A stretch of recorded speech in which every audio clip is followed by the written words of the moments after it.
بسم الله الرحمن الرحيم أولا يعلمون أن الله يعلم ما يسرون وما يعلنون ومنهم أميون لا يعلمون الكتاب إلا أماني وإن هم إلا يظنون ولقد آتينا موسى الكتاب وقفينا من بعده بالرسل وآتينا عيسى ابن مريم البينات وأيدناه بروح القدس أفكلما جاءكم رسول بما لا تهوى أنفسكم استكبرتم ففريقا كذبتم وفريقا تقتلون وإذا قيل لهم آمنوا بما أنزل الله قالوا قل فلم تقتلون أنبياء الله من قبل إن كنتم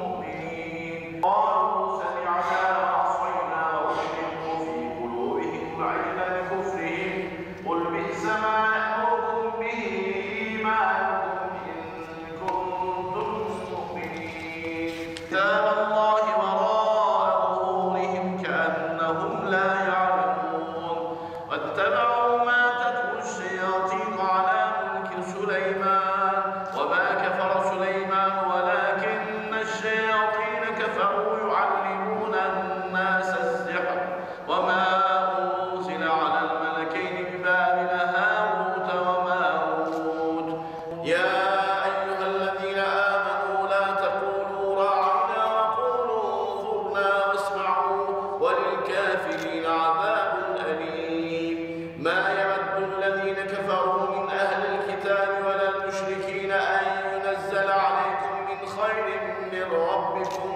والله يختص برحمته من يشاء والله ذو الفضل العظيم إنا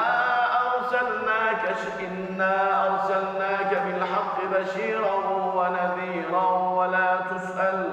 ولا تسأل عن أصحاب الجحيم الذين آتيناهم الكتاب يتلونه حق تلاوته أولئك يؤمنون به ومن يكفر به فأولئك هم الخاسرون ربنا بعث فيهم رسولا منهم يتلو عليهم آياتك ويعلمهم الكتاب والحكمة ويزكيهم أم كنتم شهداء إذ حضر يعقوب الموت إذ قال لبنيه ما تعبدون من بعدي قالوا نعبد إلهك وإله آبائك إبراهيم وإسماعيل وإسحاق إلها واحدا أم تقولون إن إبراهيم وإسماعيل وإسحاق ويعقوب والأسباط كانوا هودا أو نصارى قل أأنتم أعلم أم الله وما كان الله ليضيع إيمانكم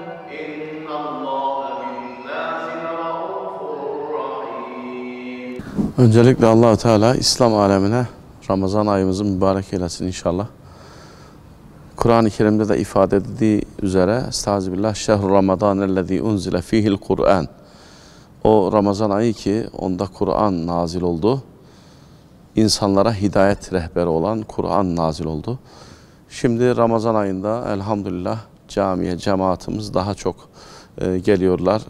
Kur'an-ı Kerim tilaveti, mukabeleler okunuyor camimizde.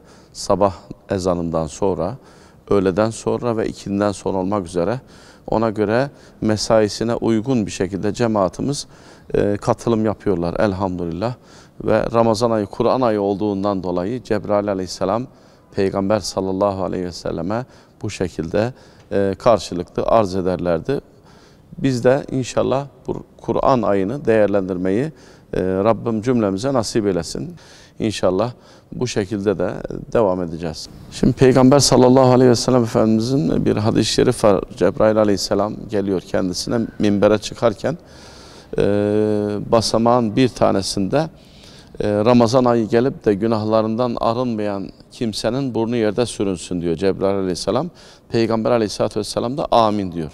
Yani Ramazan ayı bizim için fırsat ayıdır. Günahlardan arınma ayıdır. Allah'ın lütfunun, rahmetinin, bereketinin bol bol olduğu bir aydır. İnşallah Rabbim bu ayları en güzel şekilde ibadet ederek, Kur'an okuyarak, hayır hasenat ederekten bu ayı değerlendirmeyi ve tabii ki bundan sonraki diğer Ramazan'a kadar 11 ayı da böyle güzelliklerle değerlendirmeyi Rabbim cümlemize nasip eylesin inşallah. Şu Cenab-ı Allah'a ne kadar şükretsek azdır. Cenab-ı Allah'a hamdolsun bizi Ramazan-ı Şerif'e ulaştırdı. Böyle bir mübarek aya ulaştırdı. Allah bereketiyle, inşallah rahmetiyle, her şeyle, ümidiyle bekliyoruz. Elimizden geldiği kadar Kur'an'ımızı okumaya çalışıyoruz. Efendime söyleyeyim, cüzümüzü sürmeye çalışıyoruz hocalarımızın yanında. Hamdolsun Allah İslam alemine birlik beraberlik versin. Efendime söyleyeyim, Cenab-ı Allah şu İsrail'e de Amerika'ya da cezasını versin diyelim. İçimizden gelen duygularımız bu şekilde. Allah tekrar hayırlı uğurlu etsin Ramazanımızı inşallah. Ümmet-i Muhammed'e vesile olsun inşallah. Cenab-ı Allah her sene İslam alemini, Müslümanları bu günlere çıkartmak nasip müyesser eylesin. Allah vatanımızı, milletimizi her türlü tehlikeden korusun, muhafaza eylesin.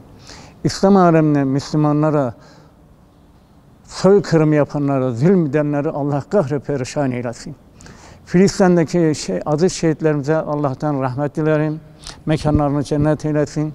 Allah bir an evvel Müslüman alemine, İslam alemini huzura, güvene, mutluluğa kavuştursun. Sabahleyin sabah namazını da bir mukavele yapıyoruz.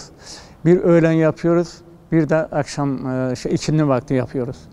Ve bunun arasında bazen arkadaşlarımız kendi başlarına ayrıca bir mukavele yapıyor.